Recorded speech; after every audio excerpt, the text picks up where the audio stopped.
चरण सन्निधि ग्रहण कर लेता है तो अकारण ही मां भगवती उसके ऊपर कृपा कर देती है। ऐसे बहुत से भक्तों के उदाहरण हैं। भगवती के अनन्य भक्त, मां भगवती के परम कृपा पात्र, जिनके ऊपर मां भगवती साक्षात कृपा की है, ऐसे कालिदास जी का चरित्र श्रवण करने को मिलता है। इनके ऊपर अहेतु की कृपा मां भगवती ने की। स्वयं भगवती सरस्वती का विशेष वरद हस्त कालिदास के ऊपर हुआ। विद्युत्तमा जो है ये परम विदुषी थी।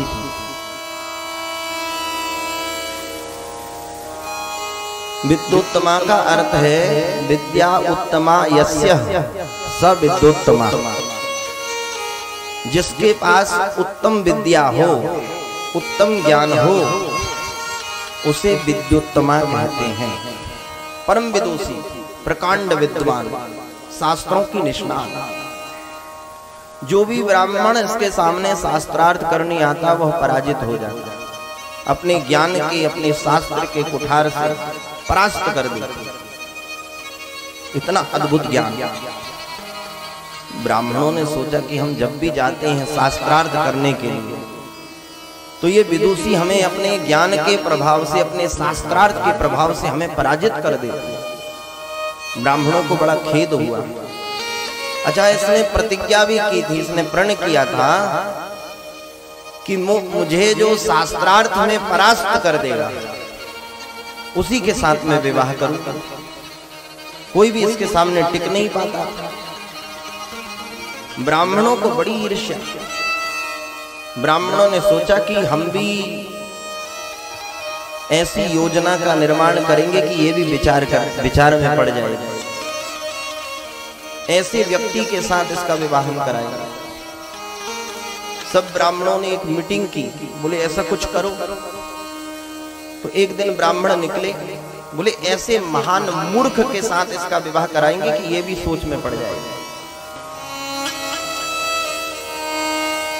तो ब्राह्मणों ने क्या देखा कि एक जंगल में ग्रीष्म काल के समय एक वृक्ष के ऊपर कालिदास जी महाराज बैठे हुए थे और उस वृक्ष के नीचे बहुत बड़ा कूप था, कुआं। और जिस वृक्ष की डाली में बैठे थे उसी वृक्ष की डाली को काट रहे थे। ब्राह्मणों ने सोचा कि इससे महान मूर्ख दुनिया में कौन हो सकता है। जिस डाली में बैठा उसी को काटने को लगा हुआ। आवाज लगाई, भैया नीचे आओ। कालिदास जी नीचे आए। कहो महाराज। बोले विवाह करना है। कालिदास जी ने इशारा किया, बोले हाँ कर लेंगे। अब विवाह के लिए कौन मना करे महाराज। विवाह के नाम से सब तैयार हो जाते हैं। प्रेम से बोलो जय माता दी। बोले देखो विवाह तो हम तुम्हारा कर देंगे, परंतु हम जो कहेंगे तुम्हें वही करना पड़ेगा। ठीक है महाराज, जो आप कहेंगे वही होगा। बोले आपको मौन रहना है, बोलना नहीं। और ध्यान देना, व्यक्ति का परिचय वाणी से होता है। किसी व्यक्ति की रूपरेखा देख करके, किसी के सुंदरता को देख करके आप उसका आकलन नहीं कर सकते। जो व्यक्ति देखने में सुंदर हो, देखने में अच्छा लगे, वो जरूरी नहीं है कि उसका मन भी सुंदर है, उसके विचार भी सुंदर हैं, उसके भाव भी सुंदर हैं, उसका ज्ञान भी सुंदर है, जरूरी नहीं है। तो व्यक्ति का परिचय वाणी से होता है। जब व्यक्ति बोलता है तो समझ में आ जाता है कि कितना ये पढ़ा लिखा है, कितना ज्ञानी है, इसका स्तर क्या है। तो ब्राह्मणों ने कहा कि बिल्कुल आपको मौन रहना, बोलना कुछ नहीं। ठीक है महाराज। तो ब्राह्मणों के जैसा सुंदर भेष बनवा दिया। सुंदर पीली धोती, पीला पटका, पीली पगड़ी। प्राचीन काल में पगड़ी पहनने का बड़ा प्रचलन था। अभी अभी भी देखने को मिलता है। हमारे शास्त्री जी महाराज के तो सिर पे बड़ी सुंदर लगती पगड़ी। प्रेम से बोलो जय माता दी। अच्छा, हर वर्ण की अलग अलग पगड़ी हुआ करती थी। लोग पगड़ी देख के ही दूर से पहचान जाते थे, समझ जाते थे कि ये ब्राह्मण है, ये क्षत्रिय है, ये वैश्य है। सबकी अलग अलग पगड़ी, बढ़िया लंबा चौड़ा तिलक लगा दिया महाराज, सुंदर दुपट्टा डाल दिया, पीला पटका, पगड़ी पहना दिया। बोले चलो। ब्राह्मण लोगों ने कालिदास जी को विद्युत्तमा के पास में लेके आए। हाँ देवी, देखो हमने एक विद्वान ब्राह्मण काशी से बहुत सोच करके लेके आए, इनसे करोगी शास्त्रार्थ? बोले बिल्कुल, परंतु एक शर्त है देवी, ये शास्त्रार्थ तो करेंगे परंतु मौन हो करके। अच्छा, बोले ठीक है, कोई बात नहीं। विद्युत्तमा ने इशारा किया, विद्युत्तमा ने एक उंगली उठाई, ऐसे इशारा किया। कालिदास सोचने लगे कि ये क्या कह रही है। कालिदास ने मन में आकलन किया, मन में सोचा कि ये देवी कह रही है कि तुम्हारी हम एक आंख फोड़ देंगे, एक आंख निकाल देंगे। तुरंत कालिदास जी ने 2 उंगली उठा करके इशारा किया। विद्युत्तमा ने ब्राह्मणों से पूछा, इसका क्या मतलब? ब्राह्मण लोग तो विद्वान थे। अच्छा, हमारे ब्राह्मण देवताओं के पास में बड़ा विवेक होता है, ये बड़े चतुर होते हैं। हाँ? जो काम नहीं बन रहा हो, पंडित जी का आश्रय ले लो, ब्राह्मण देवताओं की सहायता ले लो, वो काम सफल हो जाएगा। उनका एक अपना अलग विवेक होता है, अलग बुद्धि होती है। बोले देवी इसका मतलब क्या? बोले इसका मतलब ये है कि आप कह रही कि ब्रह्म एक है, परंतु कालिदास जी का कहना नहीं, ब्रह्म एक नहीं, ब्रह्म 2 है। बोले एक प्रकृति और एक पुरुष, 2 ब्रह्म। बोले चलो ठीक है। इसी प्रकार इशारे के द्वारा प्रश्न उत्तर ब्राह्मणों ने दिया। अंत तो गत्वा जैसे तैसे विद्युत्तमा के साथ में कालिदास जी का विवाह करा दिया।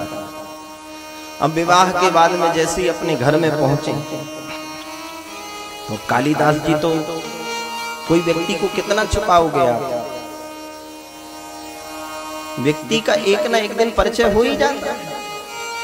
भेड़ चराने वाले, गडरिया चराने वाले उसी आवाज में आवाज लगाने लगे तो विद्युत्तमा को लगा ये किस महान मूर्ख से हमारा विवाह करवा दिया ब्राह्मणों ने। ऐसा लगता है कि पंडितों ने हमारे साथ में छल किया, हमसे कोई बदला लिया। जैसे ही दरवाजे पे आने का प्रयास किया तो विद्युत्तमा ने धक्का लगाया, और जैसे ही धक्का लगाया तो कालिदास जी वहां से गिरे। जैसे नीचे गिरे तो नीचे में मां भगवती की एक प्रतिमा थी, मूर्ति, विग्रह, वृक्ष के नीचे। बैलेंस बिगड़ गया और उनकी जिह्वा में चोट लग गई, थोड़ी सी जीभ का अग्रभाग कट गया। जीभ के कट जाने से वह जीभ माता जी के ऊपर गिर गई। उसी समय कालिदास जी ने पुकारा विद्युत विद्युत्तमा विद्युत्तमा विद्युत्तमा। जब किसी की जीभ कट जाए तो उसका उच्चारण शुद्ध नहीं होता। मां भगवती वाणी की अधिष्ठात्री देवी, विद्या की अधिष्ठात्री देवी भगवती सरस्वती को लगा कि भक्त पुकार रहा है कि मुझे विद्या चाहिए, मुझे विद्या चाहिए, मुझे विद्या चाहिए। माँ को तो बहाना होना कृपा करने का। प्रेम से बोलो जय माता। उसी क्षण भगवती सरस्वती प्रकट हो गई और इनके ऊपर वरद हस्त रखा कृपा का। कालिदास जी ऐसे विद्वान हुए, इतने उच्च कोटि के विद्वान हुए, तो ऐसे अनायास मां भगवती कृपा कर देती है। प्रेम से बोलो जय माता दी। अच्छा एक बात बताओ, जीवन का सबसे बड़ा आश्चर्य क्या है? जीवन का दुनिया में सबसे बड़ी आश्चर्य की बात क्या है? किसी ने कहा भैया जो दिल्ली में कुतुब मीनार है ना, वो दुनिया का सबसे बड़ा आश्चर्य है। किसी ने कहा नहीं वो उसमें क्या आश्चर्य की बात है? बोले नहीं नहीं, आगरा का जो किला है, आगरा का जो ताजमहल है, वो महान आश्चर्य की। किसी ने कहा ये भी कोई आश्चर्य की बात है? बोले धन कमाना आश्चर्य है। बोले धन तो सब कमाते हैं। बोले बच्चों को जन्म देना, परिवार का पालन पोषण करना, ये महान आश्चर्य है। सभी पालता है, सबका परिवार। फिर आश्चर्य है क्या? तो बड़ी सुंदर बात कही हमारे संतों कि सुलभम भगवन नाम जिह्वाचा बसवर्तनी,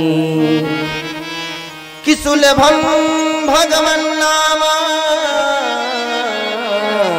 जिह्वाचा बसवर्तनी, कि तथापि नरकं यान्ति किमाश्चर्यं मतः परम्। ये सबसे बड़ा आश्चर्य है। सुलभम भगवन नाम, भगवान का नाम बड़ा सुलभ है, बड़ा सरल है। पैसे लगते हैं क्या? किसी ने कहा भैया जय माता दी बोलो, किसी ने कहा हम नहीं बोलेंगे, बड़ा महंगा है। बोले 5,000 रुपए तोला। बोले कैसे बोल दे, पैसा खर्च होगा। भगवान के नाम लेने में, माँ भगवती के नाम स्मरण करने में पैसा लगता है क्या? नहीं लगता। फिर कंजूसी क्यों, फिर कृपणता क्यों? बोले सुलभम भगवन नाम। बोले परंतु सुलभ तो है, परंतु ले कैसे महाराज? बोले जिह्वा भी आपके बस में है, वाणी भी आपके बस में। ऐसा तो नहीं किसी ने रोका महाराज बिल्कुल नहीं लेना, नाम लोगे तो दंड मिलेगा, किसी ने रोका तो नहीं। प्रेम से बोलो जय माता दी। जिह्वा हमारे बस में है, वाणी हमारे बस में है, भगवान नाम सरल है। इसके बाद भी जीव नरक में जा रहा है, नरक की यात्रा कर रहा है, ये सबसे बड़ा आश्चर्य है। प्रेम से बोलो जय माता दी। तो कल के हम पावन प्रसंग में, कल हमने श्री ठाकुर जी का जन्म उत्सव मनाया। कल लाला का जन्म हुआ और भगवान श्री रामचरित्र के माध्यम से भी देवी महिमा का वर्णन करते हुए भगवान व्यास जी जन्मेजय को कहते हैं कि मां भगवती की जो उपासना है बड़े बड़े देवता करते हैं। नवरात्रि का जब पर्व आता है तो उस नवरात्रि में ब्रह्मादिक देवता भी नवरात्रि के व्रत को धारण करते हैं।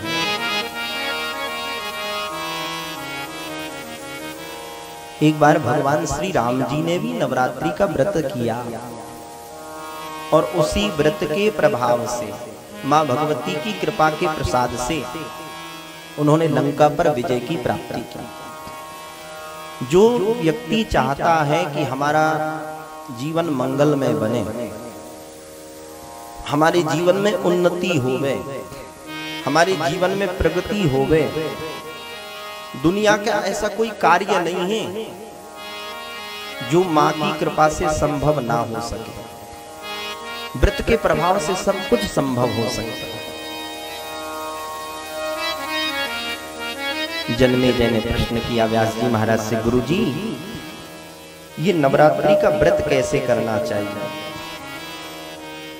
नवरात्रि व्रत की विधि क्या है?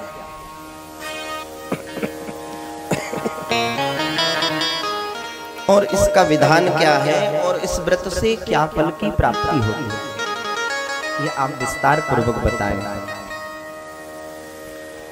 कि नवरात्रे तु संप्राप्ते किम कर्तव्यम द्विजोत्तमा, विधानम विधिवद ब्रूहि शरत काले विशेषतः।